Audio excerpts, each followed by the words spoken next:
What is sand? A small grain of rock, finer than gravel but coarser than silt. The most mined resource in the world. You'd think there's more grains of sand on the beach than there are stars in the galaxy. So why could we be running out of this finite but extremely important resource? This helps evoke the evotranspiration, holding free ideals of liberal democracy.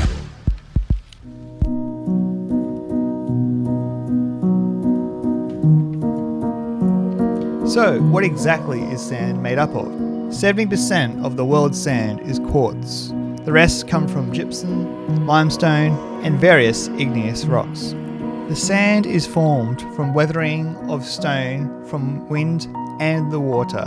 But there are a few other phenomena where grains of sand can be produced, such as glacial grinding and volcanic lava chilling and then shattering. Rivers carry millions of tons from the side of the riverbed towards estuaries and even into the sea. Surprisingly, there are even biological methods of producing sand, such as coral, foraminifera, and even the poo from a parrotfish.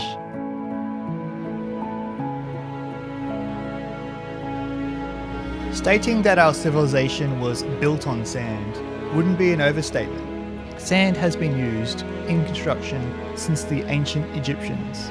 It's also been used to make glass since the 15th century, allowing for the invention of microscopes, telescopes, and other optical instruments, which catalyzed a boom in human scientific discovery. In modern times, silica sand has been used to create the silicon chips that are used for computers to function. Silica sand is also highly sought after in the production of glass.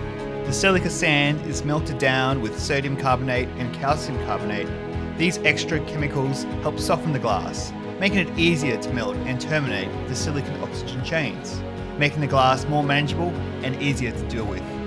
Sand is also crucial to the production of many other products, such as these, as well as fracking, plastics, and even solar power. But by far the biggest use of sand over the past few decades has been in concrete, cement, and island building.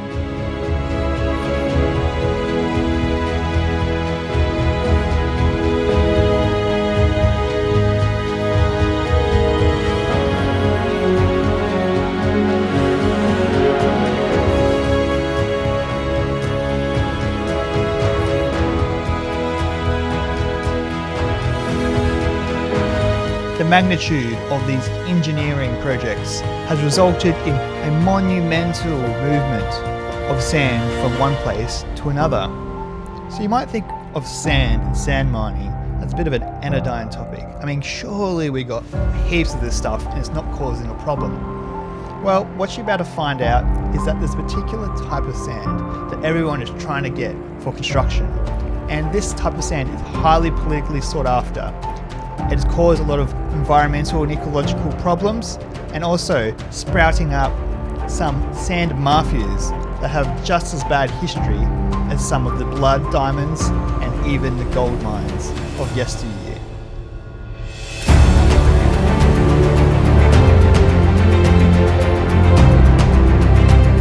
Since the 1950s, city populations have quadrupled. This means the demand of sand has gone up exponentially to the point that we are mining 40 billion tons of the stuff every single year. And remember, this is a finite resource, the most mined resource in the world. Most new buildings are built with concrete and cement, then the gaps are filled with glass, and the roads connecting these buildings use asphalt. All this has one thing in common: they all use sand as their primary resource. A house would take 200 tons of sand to complete. A school, approximately 3,000 tons. A nuclear power plant, 12 million tons of sand. It takes 30,000 tons of sand just to pave 1 kilometre of road. Australia has 324,000 kilometres of road. That means it takes 9.72 billion tons just to pave the roads in Australia. And this isn't considering all the sidewalks and all other connecting roadways that use concrete as their primary resource. And this is one of the main reasons why sand has been labelled a finite resource. It's not naturally making its way back into the oceans and the streams of yesteryear. Since the Industrial Revolution and the use of sand on a massive scale in the last 50 to 100 years, sand is now being locked away in these roads, these buildings, and all our other construction. So why is this river sand so important? You might have heard me talk about the fact that it has an irregular shape. Now, river sand is good for a few reasons. The irregular shape allows the rocks in the cement to bind together more tightly, making a more durable form of concrete. It also has few organic compounds and chlorides. This is a big problem when you're trying to mine beach sand, which often have chloride from the salt water. With river sand, there's minimal filtration that's needed, and therefore it's more desirable because less processing is required to produce high quality, strong concrete. This is one of the crazy reasons why a city like Dubai is actually importing Australia's sand, despite being surrounded by sand and desert. This river sand is what's useful for construction, and they need that type of sand to help stimulate their construction boom.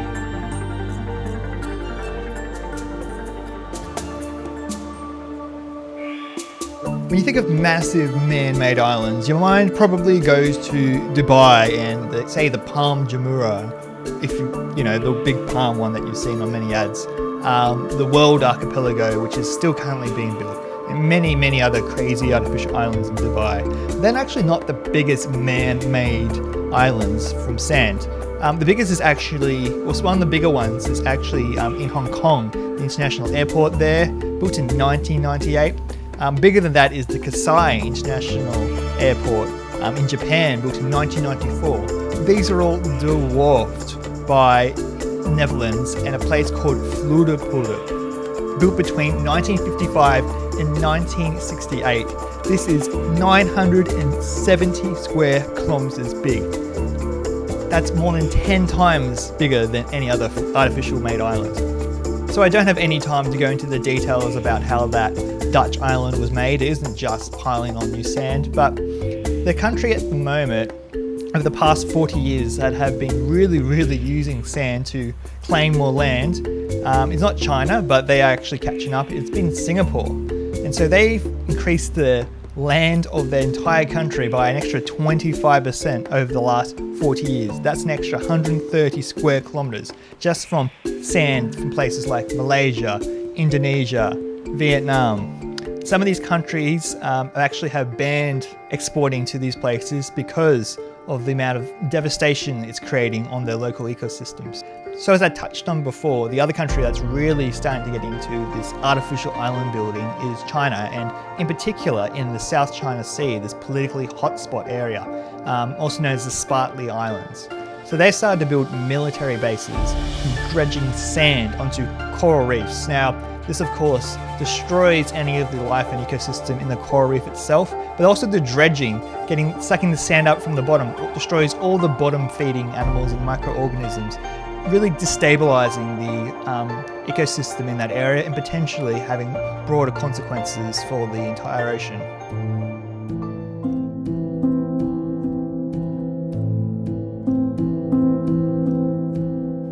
As you may have caught on by now, it's this riverbed sand that's highly sought after. And some areas where it's been pervasively mined, it's severely augmenting the local flora and fauna and the actual direction of the river and how it flows and where it flows.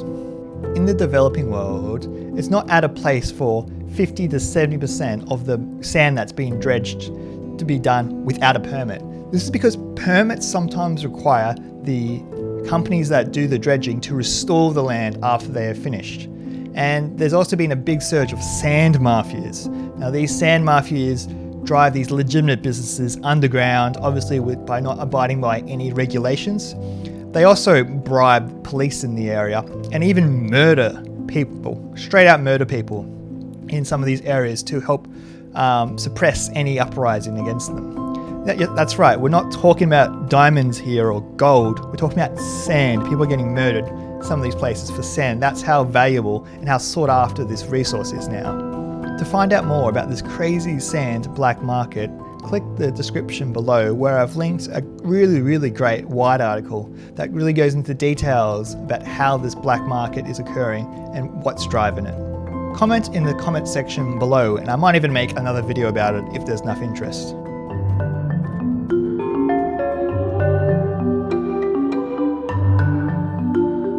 So in the year 2000, the Chinese government banned all the sand mining along the Yangtze River over fears that it could be ruining the structural integrity of bridges. So a lot of these miners went over to a place called Poyang Lake. This lake is now the biggest sand mined lake in the world, 3 times bigger than any other sand mining operation in the United States.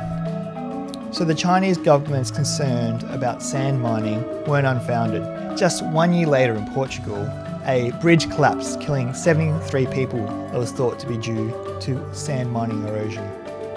Again, in 2016, 26 people died in India, also thought to be due to sand mining undermining the bridge's structural integrity. Alright, hope you enjoyed that video about sand, how it's used and what it is. If you enjoyed this video, I'll be going to try to make a weekly series on science such as sand and going a bit beyond the science itself and talking about its uses. If you enjoyed this type of style, please consider subscribing, hit the bell button and even leave a comment, and hopefully I'll see you in the next one shortly.